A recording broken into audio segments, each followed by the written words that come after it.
So ayan, good morning. Good morning mga tito, tita. Nandito po ako sa aking Azula. So ayan guys, kuha tayo dito ng Azula. Ito muna yung ipapakain natin sa mga alaga kong manok. Ayan ang tataba nila guys Azula. Matataba sila. Simula nang ilipat ko sila dito sa maluwag na Azula pond, hiyang na hiyang sila guys. Tingnan nyo ang lalago. Mga manok ito muna yung ating papakain ngayon sa ating mga alagang manok, kasi nga wala tayong budget ngayon sa patoka.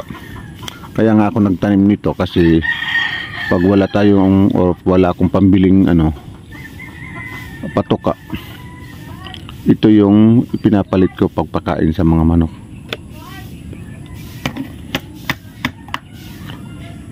Ayan,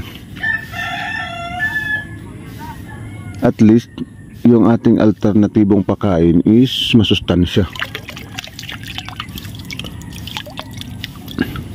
Yan, itong makikita nyo, explain ko sa inyo, yung Azula guys is mayaman yan sa protein.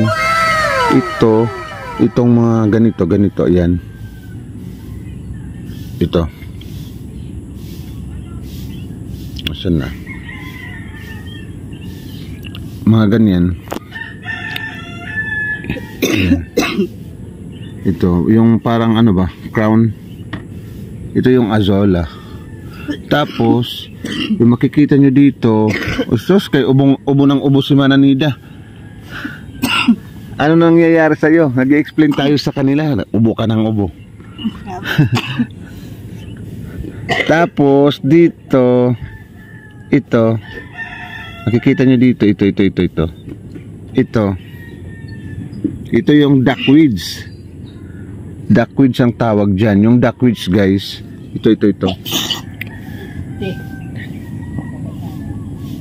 yung duckweeds guys is yan, nasa 60% protein daw siya. Tapos yung Azula is 40% mayaman sa protein. Pero magkasama sila guys, Azula at saka yung duckweeds. Kasi pag hindi pa sa Azula, hindi pa siya nag-grow ata, kasi nakita ko yun sa YouTube. May nag-explain to, pag hindi pa siya pag bata pa siya, duckweeds pa lang siya. Pag na siya,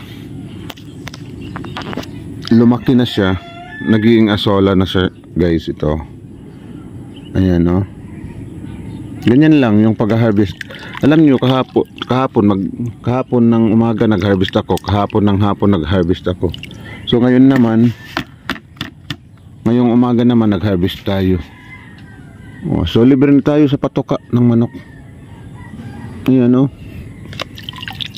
sa mga baboy din guys, baboy, kambing, pwede ito ipakain. Lalong lalo na ngayon yung yung African swine fever, hindi na mawala dito sa amin, pati kahit saang lugar. Pag may alaga kang baboy, yung baboy guys bigla na lang nangihina.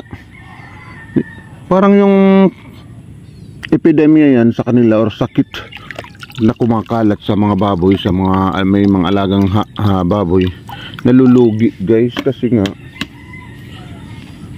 ayun, nadadaanan sila ng pandemic na ito yan, kasi maluwag na, sakop ng buong lugar. Kahit na sa Cebu, doon sa mga pamangkin ko, yung mga baboy nila inilibing nila, hanggang dito din sa amin. So parang nasa siya, nasa feeds, kasi pabalik-balik yung sakit na yan Sabi ko, baka sa feeds yan, sa pakain ng baboy.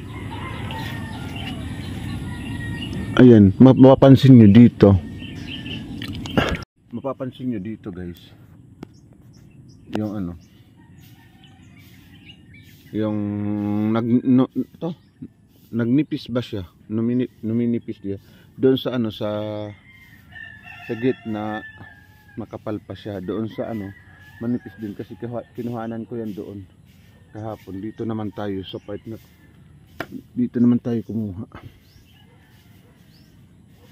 Parang dumadami pa rin kahit araw-arawin yung mag-harvest ka dito ng azolla.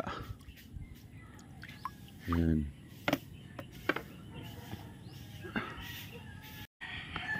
Pakain na natin sa mga manok.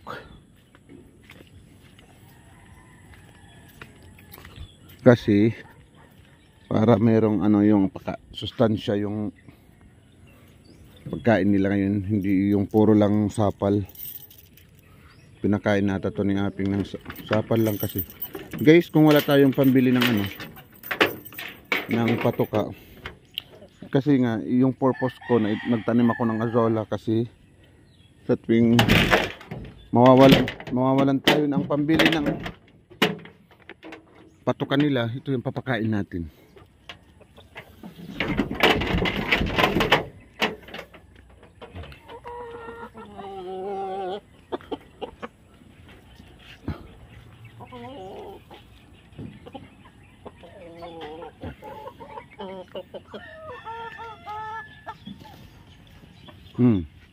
Oh.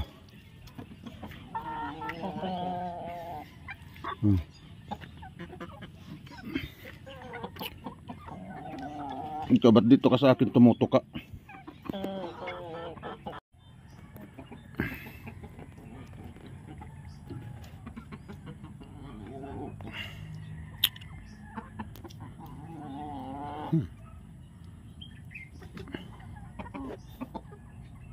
Mga busog sila guys kasi sagana sila sa pakain dito. Sagana sila.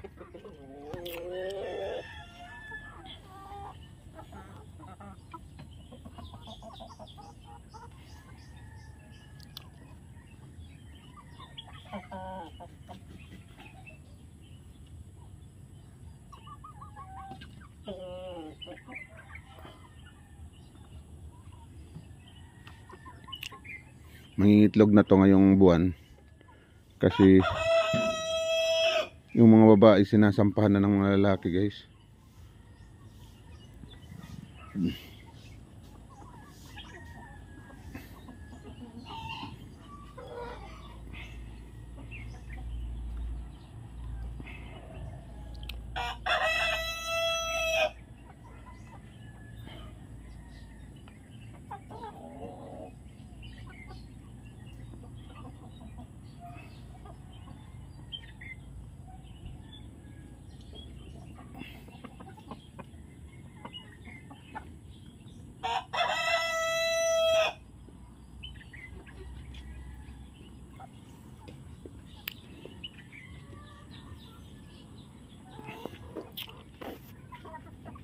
Ay.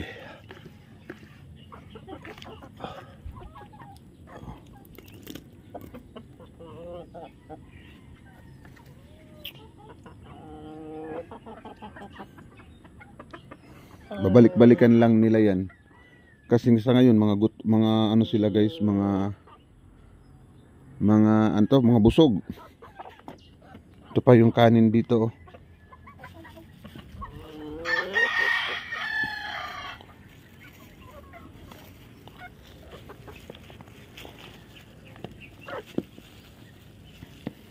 Ayan oh.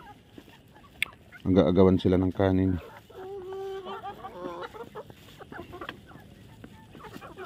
Mga busog kasi sila.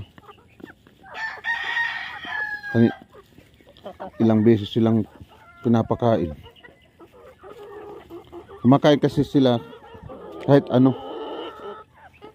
Ayan, nandyan sa balde. Yan yung nasa, ito yung nasa ano, sa may guma. Uubusin nila yan maghapon. Mag-i-snack pa yan sila.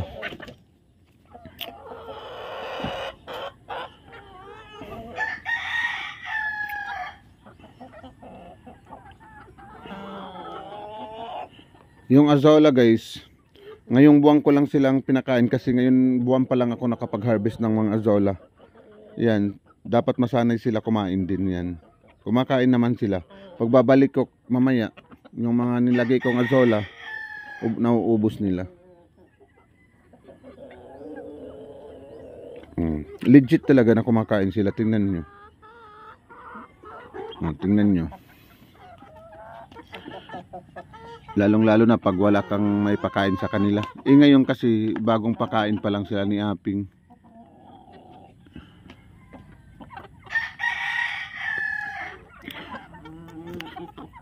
Pati yung kamay ko inaano, nandun yung pagkain nyo, yung kamay ko yung tinutuka mo.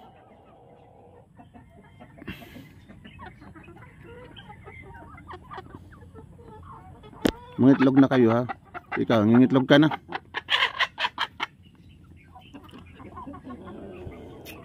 Mangitlog na kayo kasi para makabili tayo ng mga vitamins ninyo.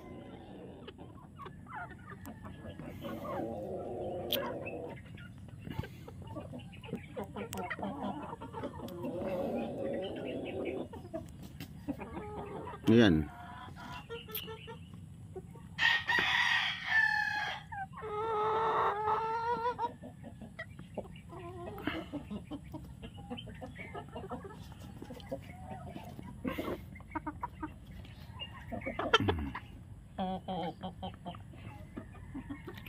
Yan, ubusin na nila yan. Papapakid na nila. Ikaw yung pinakamaliit dito, ikaw yung pinakamatapang. Ito guys.